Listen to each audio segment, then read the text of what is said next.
Run of Kutch stretches flat and dry as far as the eye can see. This is land that has long been abandoned by an ancient inland sea.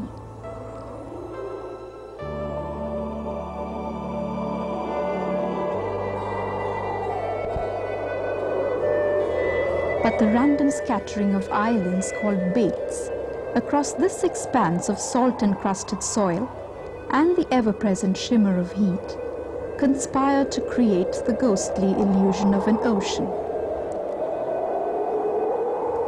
The Run is a unique place on earth, as beautiful as it is forbidding.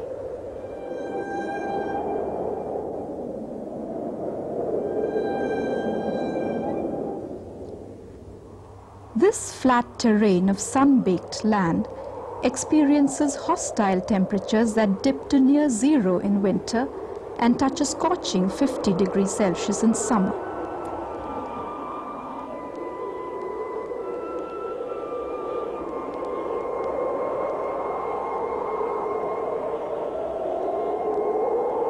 With a rate of evaporation that is one of the highest in the world, the Run is a natural oven for the manufacture of salt from saline water veins running below the surface of the desert.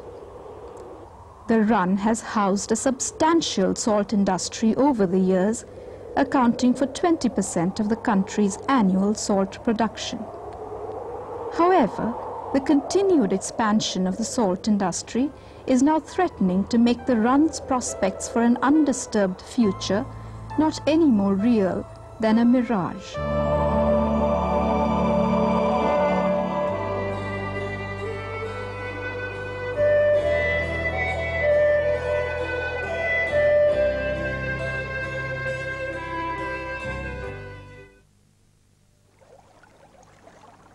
Situated in western Gujarat, the little Run of Kutch supports a wide range of rare species among fish, amphibians, mammals, birds, reptiles and plants.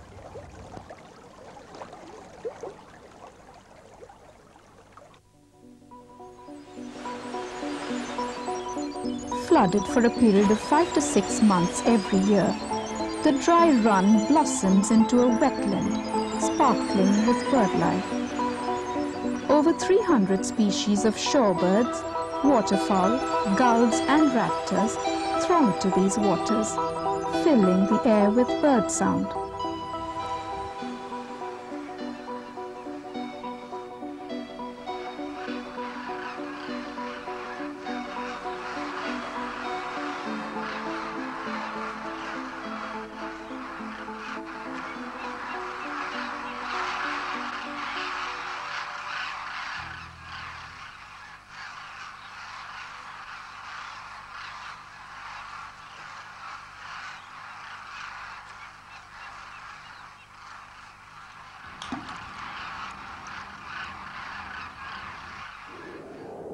The rest of the year, herds of nilgai, blackbuck, chinkara and wild ass roam the arid flatlands.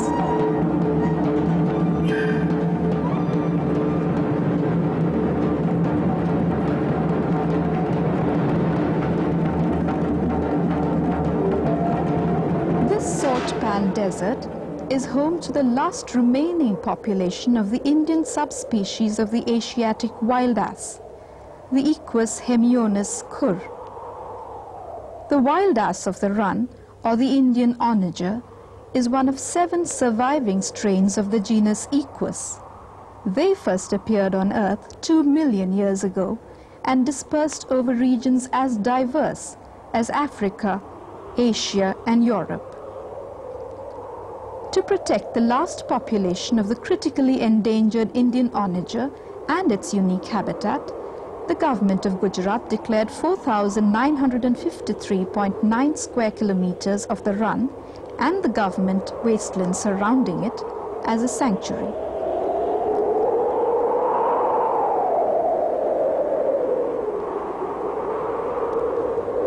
Currently the largest protected area in India, the Little Run of Kutch Wild Ass Sanctuary, today is an increasingly disturbed habitat, eaten away at the edges by encroaching salt industries, overrun by alien vegetation and crisscrossed by constant vehicular movement.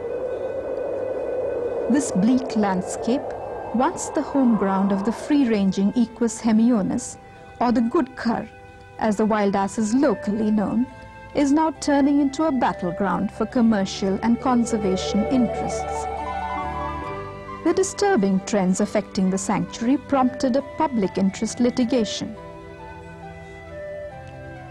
The Dhrangadhra Prakriti Mandal went to court against the government of Gujarat for what was perceived as an adverse official attitude to the sanctuary. We thought that this is the last resort, and looking to the recent denotification of Narayan Sarovar Sanctuary, we did not want to take any chance. Putting in one sentence, the sanctuary exists on paper only. Every possible law are violated, and there is no notification of the sanctuary till date. Only recently, the government has committed that they are going to do the settlement procedures, but till date it has not started. So there are no restriction of entries, there are too many encroachments, and in fact the sanctuary was notified in 1973, and after that, as per the Wildlife Protection Act, the leasing of salt pans should be stopped. But there are so many leases given, and beyond that, even we have noticed that some salt pans are in the lands which are not leased for that purpose, and even they are encroaching the vital areas like beds. There is a view, however, that the landless agaria or salt worker needs jobs more than the wildlife needs a sanctuary. At least 50,000 agarias implied to the manufacturing of salt between Satalpur, Kuda, Kharaboda, Halwad, Adesar and up to Chirai, which part comes under this notification of the wild assets. If salt will be not permitted, all agaria will be homeless and they have no other work. They have to go out anywhere for search also. The salt merchants even go so far as to claim that the salt industry is no hindrance to the wild ass. Rather, we are helping, our agarias are helping to wild assets. They are going to live in 5 months in the run. They are shifted in living there. They have to eat there. Whatever left, they are that leftover is taken by the agarias. I very fear that what will be the wild assets, where they will go from May to October, when there is a 4 feet water, 4 feet water in the run. It is a advantage. Salt manufacturing is an advantage to wild assets. No, I don't think so. Personally, this is my personal opinion, because salt activity does not generate fodder for wild ass. They only produce salt. And whatever food they use, the salt workers, it's not good for the wild ass. So they don't leave any fodder for the wild ass. If that is the contention, I don't agree with that. It's my personal opinion. And directly also, the salt activity is a totally chemical process. It cannot be considered as a helpful, that way directly helpful to the wild ass. Because of salt work, they used to break the land, that caused disturbance to the ecosystem. Because of transport of the movement of the vehicle, they create a lot of this problem to wildlife. So the human intervention has increased, and it is increasing the area consistently. And certainly it caused the negative impact on the ecosystem as well as the wildlife. Because some of the wildlife, most of the time in the case of wildlife sanctuary we discuss about the wildlife, but there are other species which are equally important in the area, and they require least disturbance, like wolf. In disturbed area it live, and it used to make denning site undisturbed area where it is free for human intervention. A lot of species like Ubara bustard, lesser florican, and some of the important mammals, they require the disturbance-free zone. There is no problem to wildlife, and there is no problem to us also, because we are doing this business since years, and we have not found any problem to wildlife, not to us.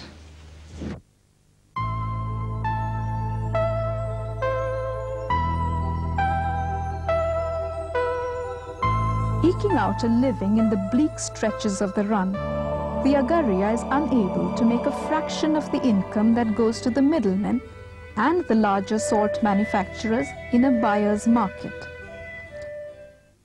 The temperature goes up around 45 to 48 degrees centigrade in summer, which are the days when they have to work. This is the season for salt, summer. And at times the temperature also goes below zero, around zero. Then again they have to work. So the atmospheric conditions are quite adverse. I think legally also this might have some impact. This may not be permissible. Actually, human comfort zone, which is defined by the physiological experts, does not allow work in such conditions. It is back-breaking work to draw salt out of the inland waters of the run during the dry months. While they work in the salt pan, their legs and feet, the hands also, they come in contact with this brine, which is salty water, frequently, and they have skin diseases of feet. They have diseases of the hands also, because they have to work with very harsh, rather hard instruments. Mechanically, manually they work. So they have these problems. It is said that when they die, according to the Hindu customs, when the dead body is burnt, the legs, they do not get burnt. That is what they say. I have myself observed it at times. I may tell you that this is monsoon. Before two monsoons, there was heavy rain in one of the villages in the coastal belt, which is known as Narari. The name of the village is Narari. In Narari, in just 1 month, there were 90 deaths in just 1 month because of infectious diseases related to monsoon. Because the nutritional status is very poor, so they succumb to the infection very quickly. The low unit value of salt makes it necessary for salt manufacturers to rely on economies of scale for their profit. Supplies are secured at the lowest possible rate by extending credit to the Agaria during the lean season. The indebted farmer is then forced to repay the debt with the advance sale of salt at a rate set by the creditor. There are two systems on per day basis and on ton basis. Per day basis we pay near about 60 rupees, 65 rupees. That maybe go in season up to 80 rupees. And per ton they have to, we will supply water free of cost, and they have to produce salt and give at our site at the cost of 100 rupees per ton. વર્તન જે પ્રમાણે આપણે કરાર કર્યો એ પ્રમાણે કેવો કરાર કેવો તમે કરો? કરાર કરી દઈએ કે 80 રૂપિયાનો ભાવ કે 70 નો કે 75 નો એનો કરાર કરી દેવો પડે મારે એમ. શું 70 રૂપિયાનું કેટલું આખું? 1 ટન. और दूसरी बात, इनके नाम से जो पॉलिटिक्स लोग फायदा उठा रहा है, उसकी वजह यह है कि इनमें कोई एजुकेशन नहीं है, ना तो कोई मेडिकल फैसिलिटीज नहीं है. आप यहाँ पे सॉल्ट एक्टिविटी चल रही है, ना तो कोई मोबाइल वाहन या तो कोई डॉक्टर वगैरह, कभी कोई फैसिलिटी नहीं होती है. अगर यहाँ पे अगर यह बीमार हो जाए तो यहाँ से खुद चल के 20-30 किलोमीटर जाएगा, तब उसको डॉक्टर मिलेगा. ना तो यहाँ पे पानी मिलता है, ना यहाँ इनके बच्चे कोई पढ़ते हैं. It is difficult for them to even have potable water. What to talk of food material? They have been eating very simple food. Actually, the diet is not balanced at all. It is very much imbalanced. They have been eating bajra roti, jowar, and at times wheat, and just buttermilk, that too very thin buttermilk, diluted with a lot of water. They are not able to afford anything else than this. And mirch, chili, that's all, salt. तो ये लोग जो है ना, वो actually worker है, और उसमें ही वो लोग ले जाना चाहते हैं, वो ज्यादा गरीब रहे. क्योंकि ये समझदार हो जाएंगे तो उनका प्रॉफिट नहीं रहेगा। इसलिए इनके नाम से सब एक्टिविटी करते हैं, लेकिन उसको एक्चुअली अगर या को जो बेनिफिट मिलना चाहिए वो आज तक नहीं मिला है। The salt season ends as the monsoon clouds gather on the horizon. Temporary homes are set up on the banks of salt pans that turn into fishing grounds. And when the wet season ends, these little hamlets are abandoned and the boats are left high and dry.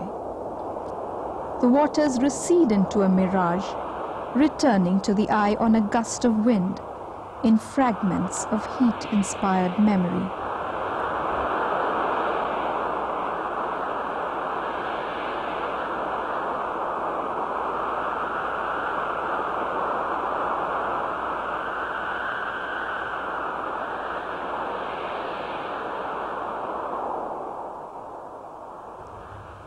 The manufacture of salt on an increasing scale has, however, created problems that could directly affect wildlife in this fragile ecosystem. But it's not just the salt industry. There are other offenders of ecological health around the sanctuary. Our effluent contains suspended materials with liquor. Each ton is generating nearly 10 cubic meter this effluent. Solid we are separating over here, solid which is of sodium chloride, calcium carbonate and all that. And clear liquor we are pumping through a pipeline into little runoff Kutch. For that we have got a permission from High Court. This Gujarat Pollution Control Board and High Court, they have put a case very early stage in 1982. From that day till now we are sending all our effluent into little runoff Kutch. There we are having a barricaded area where we are sending this effluent and it gets soaked up over. There is this general feeling that the entire protected area is a kind of a wasteland, that it's a kind of a desert where whoever chooses may use it as a garbage dump. You see, that is all part of this belief that any area which has no vegetation on it, that people can see as a tropical jungle or some type of forest, they feel it is basically a desert or a wasteland and cannot support life. Now this is a very major error, because we do know that very, very rare species do exist in this area. There are several kinds of species in this area, very rare type of vegetation in this area. Basically highly salt resistant varieties remain in this desert area because only they can survive and adapt themselves to this very hostile condition. Wherever we are sending our effluent, that's not sanctuary area, that's a government wasteland and we have got the permission from collector. This is disputed. Some sanctuary people say it's our land, but not. It's not a sanctuary land. It's a very big area, that part where we are, and part of that is a government wasteland. And we have got the permission from collector Sundarnagar. It is said that approximately 2,011 acres of protected area have been licensed out to 8 manufacturers between 1981 and 1994. Actually जो अगर government animal के बारे में ही interest दिखा रही होती तो century declare होने के बाद में भी गवर्नमेंट ने किसी को लीज नहीं दी होती। लेकिन हमारे पास में कुछ ऐसे फिगर भी है जो 5 डिस्ट्रिक्ट कलेक्टर ने 83,000 एकड़ जमीन अगरिया के नाम से मर्चेंट को दी है, लेकिन उसमें अगरिया को कुछ नहीं मिलता है। Officials maintain that fresh leases have not been granted. अभी तो कोई रिन्यू नहीं कर रहे हैं, कोई लीज भी रिन्यू नहीं कर रहे हैं और अभी न्यू लीजेस है बान कर दी है, कोई न्यू लीजेस नहीं दे रहे। The Gudkar and Nilgai regularly raid the crops of the farmers in the fringe areas. While the salt industry has reduced the area effectively available to these animals by 3,000 hectares between 1973 and 1996, the number of wild asses has risen from 720 to over 2,000 during the same period, adding to the pressure on existing resources. પાકમાં નુકસાન તો છે, આ ઘુડખર છે, કાળિયા છે, રોજ વગેરે નુકસાન કરે છે। કેવી રીતે? નુકસાન તો જ્યારે માણસો હોય ખેતરોમાં ત્યારે તો ઓછા આવે છે કચ્છ. રાતના કોઈ હાજર ન હોય ને ત્યારે આવે છે. રાતના પાક બહુ ખાય છે, કપાસ વગેરે. Cultivation has increased in the fringe area. That fringe area was good habitat for the wildlife, and now it is cultivated by the people. So it may be also correct to make a statement that people have invaded, encroached upon the habitat of the wildlife, not the wildlife in the villages. Traffic across the sanctuary scatters the animals. The grasslands that they have fed on for centuries are being consumed by prosopis, an exotic that was originally promoted by the management and has since run amok. There are conflicting views on the utility of this runaway weed, which is taking over the landscape of Kutch. It's been an introduced species into the area. It's an exotic species brought in way back in 1950s by the Maharaja of Radhanpur. Now, the most important thing that we should look in as, moreover, people consider it as a threat, but what I think it's a boon to this area is because the prosopis provides fuel to the local people, and moreover, it's also a feed to the both livestock as well as the wildlife, you know, in the area during the pinch period, that's in the summers. We got the remote sensing figure of the from 84 to 95, and we did analysis for 5 years, and we observed that the prosopis cover has increased by 92% in the sanctuary area. That is at the rate of around 854 hectare per year. And similarly, we also observed and estimated that the rate of invasion of prosopis juliflora in the fringe area, that is 3 kilometers from the boundary of the sanctuary, is around 950 hectare per year. So if you see this, the rate of invasion, and the prosopis juliflora has invaded the prime area, the grassland, scrub vegetation. So this invasion is at the cost of our local flora. And this local vegetation as well habitat, this was the prime area for the various species. So certainly there is some negative impact. It's been disastrous. Recently we have been finding it a menace. It's become a big problem everywhere. And it grows faster than it can be cut or eliminated. It covers these grasslands on the edges of the run, which are valuable not only for the wildlife, for the wild asses, and the cranes which I mentioned earlier. They all are being pushed out, and once the prosopis takes over, the whole thing becomes so thick that no animal can get into it. So I don't see how the value it is for the wildlife. The asses are being driven out.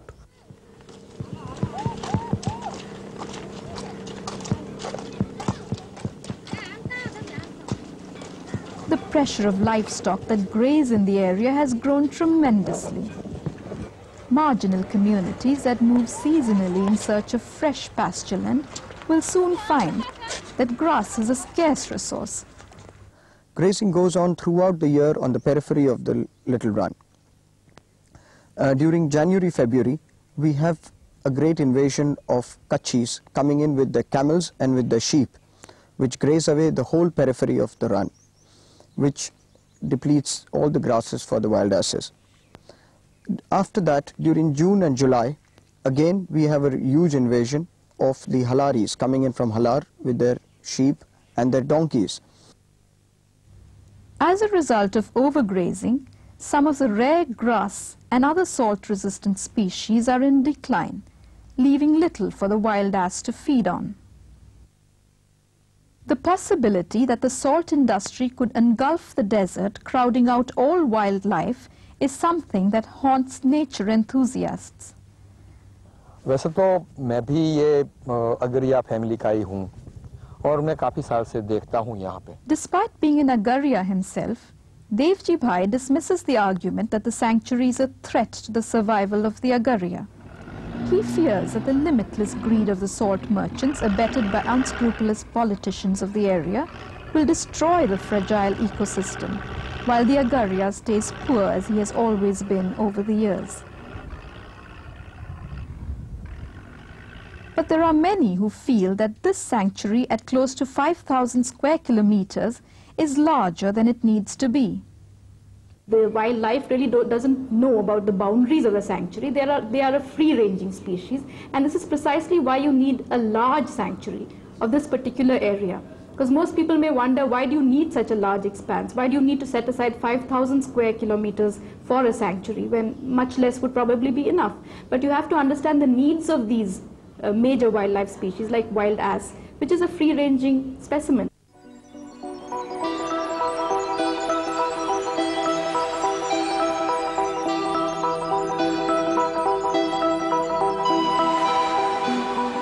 Sanctuary, with its outstanding ecological values, is being considered for designation as a biosphere reserve, a testimony to its importance to India and the world.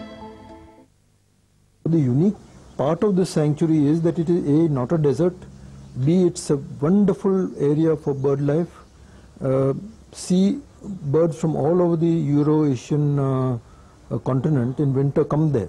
It's one of the breeding places of flamingos, and so it's important, it's very important. But ways need to be found to rescue it from the growing resource hunger that threatens the sanctuary. Ecotourism is considered to be one such possibility, although tourism in the area has yet to pick up as a significant economic activity. We have tried to ingrain, the so to say, ecotourism into the tourists that come, because they have to be educated, many of them. Even people who are known naturalists and all that do not know the conditions that prevail in a very particular place. So I think anybody who goes into these areas for the first time must have some kind of knowledge from people in that very area. Solutions to the problem at hand are wide-ranging, coming as they do from diverse interest groups. The area should be denotified. 4,950 square kilometers is declared sanctuary area, out of which 10% area should be denotified by Parliament, then the problem is solved. I think the government and industry people should give alternative employment, or the whole manufacturing process, manufacturing unit should be shifted to some other areas and they should be accommodated. I think that is the ideal solution, because once doing wrong things for so many years, then justifying it in the name of say problems to the industries and employment and all this, the wrongdoings cannot be justified. The ecologists as well as the salt industrialists get together and have a negotiation done stating that, okay, we have defined pathways through the area, regulation of pathways, that's the most important thing, because I'm sure we cannot say no to salt industry in this area. That you have to have things which are at viable levels, that you cannot convert national parks into little zoos or glorified zoos by making small pockets, because in a biosphere approach you involve a number of different agencies and you bring them into looking at the problem not only in terms of the sanctuary alone, but in the developmental context of the larger area. I think that was the right direction.